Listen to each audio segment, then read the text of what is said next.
Hello, I'm Dr. Brandon J. Colbert. I'm an executive pastor, minister, and organizational leadership scholar whose work sits at the intersection of faith, leadership development, and justice. My proposed talk for the Young Adult Faith and Flourishing Conference is Cultivating the Call, Developing Inner Resources to Live and Lead Well.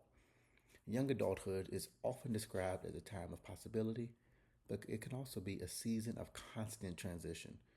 Adults in this age group are navigating questions about identity, faith, work, belonging, relationships, and purpose, and sometimes all at the same time.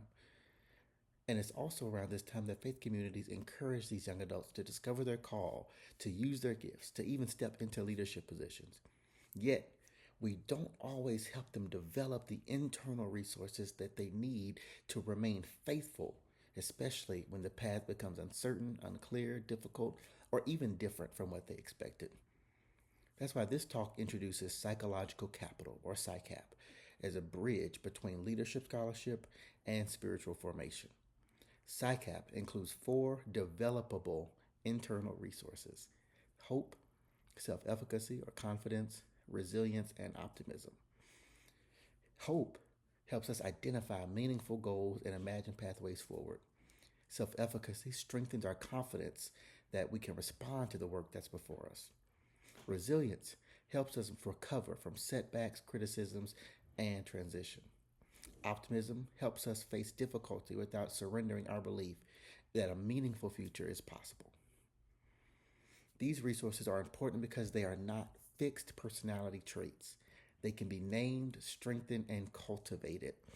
In this session, my hope is to help participants connect those 4 PsyCap resources to the lived questions of young adulthood.